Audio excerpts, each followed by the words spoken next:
Good morning, everybody. It's time for another installment of building our homestead in the North Carolina Blue Ridge Mountains. I'm just going to walk you through a little bit of footage. We took off the background noise from last time because that seemed to be a little bit distracting, all the crunching footsteps. And in these videos, it's just a bunch of tractor noises. These are huge skid loaders, skid steers, technically not a bulldozer. I'm learning the verbiage, but I can tell you these big machines, just look at that. When those big, huge trees smash down, look at all those leaves. It is quite a sight to behold. I love watching them work. These are 20-ton machines, and they can topple over these huge trees. And for anybody concerned about cutting trees down, we will be planting an orchard. And first of all, almost every home site that you live in was once a forest, unless you're in a place like Arizona or something. So, yeah, we're taking a lot of trees down. We're going to reuse a lot of that wood for the barn, for flooring, and for siding, and other purposes for fencing. But, yep, that's just part of how it works. We're in the forestry management program, so we're going to be preserving 20 acres, and we're following all their rules. It's going to be just an awesome project. So, yeah, some of the plans we have are some fruit trees, and in the mountains, stone fruit seems to grow really well. Also, apple trees, so we're thinking peaches, pears, plums, cherries, see which varieties do better than others, and we're just going to experiment with it. We had talked to a truffle farmer, and it's possible to cultivate white and black and burgundy truffles potentially, but it's a lot of work and a lot of expense. So I think we're going to start off with just easy stuff like a typical home garden, with all the nice little stuff like we're doing currently. And some of these trees will be used for hugelkultur, which is meaning taking a large log, burying it, because we do have a lot of topsoil in our property, but we could always use more. And I think we're going to go ahead and bury some of those logs in strategic places. It's hard to tell from the video, but the ground is not very level. So there's places where we're going to need to, that's part of the reason why we didn't get small bulldozers. We could have got smaller equipment to flatten the land, but when you're clearing an acre or two, it's just so much easier to get these big boys in with their huge machinery, and they can do in a day or two what might take someone else a week or two. And because their scoops and blades are so large, they still do a better job. So worth every penny. We're really happy to have this crew out here. So if you let me know if you want to hire these guys for your project, they've been wonderful to work with. So just not happy about the prices of diesel fuel lately, because that's certainly added a whole lot to the expense. These guys can burn through $500 worth of diesel in a few days. So it adds up quickly, and that's per each machine.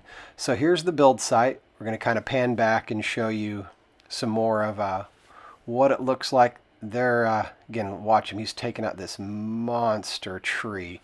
Just makes it look easy with that big 20-ton cat. So it's not very flat. We're doing a little bit of a terracing. They're going to try to clear as much flat land as possible, and we're going to leave some slopes.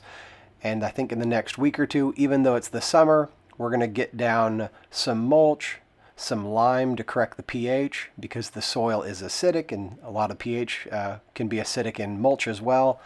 And then we're going to try to get some grass seed down as soon as possible. We'll get some nitrogen fixing grass, or some things that are really made for this purpose, contractor grass seed. And we don't know when the barn's going to be able to go up.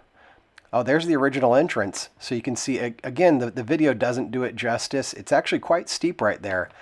But here in a few hours, they come in with their machinery, and they really smooth it out. It's going to be so smooth. Right now, most vehicles would get stuck pulling in there. It doesn't look like it, but even though it's not muddy, it's quite steep. So we're going to have it so smooth that even a minivan or a sports car will be able to pull into our driveway without bottoming out.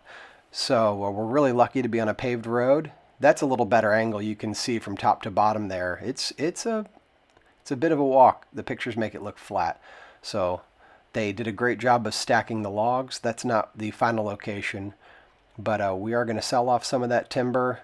And as you can see in those two poplar trees on the right side, they're just lousy with poison ivy. There was tons of poison ivy in this area, so we're actually happy to start from scratch.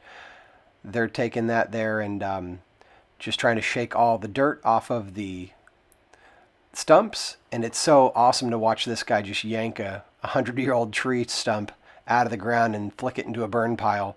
And we are saving as much wood as we can from there, using it for a lot of different purposes, even firewood.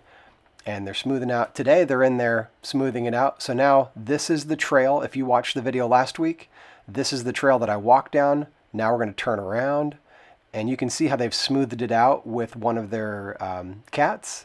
And today they're going to go down that trail and finish it all the way to the creek. So look at that. I can now fit a vehicle down here, and they're going to smooth it out even more. We're not sure if we want to gravel this or just lay some seed down or lay some mulch down. So let me know what you think in the comments below. That trail, there are trails like that all over our property. They're old forestry roads, and we want to restore them and preserve them so that, you know, an ATV or mountain bikes can use it, and even just a nice walk with the kids, because we don't have much flat land at all, but we do have those wonderful forestry roads. And I'm even thinking about putting in the Frisbee golf course. I don't know whether 9 holes or 18, but there's the culverts that are going to go in. And here we go. Now let's look from left to right. There's where we started clearing. Again, a little steeper than it looks, but very useful. Good drainage for an orchard. Most of this is going to be an orchard and our front and backyard, and the house is going to go right around there where those culverts are sitting right now, because that's about the flattest spot. And we don't want to be too close to the trees, because big trees like that can fall down in a storm easily and smash your house. Here's one more look, and thanks so much for joining us. I hope that about a week or two from now we're going to release the next video of the final process. There he is clearing out that road. Stick with us. Thanks for joining me on this journey.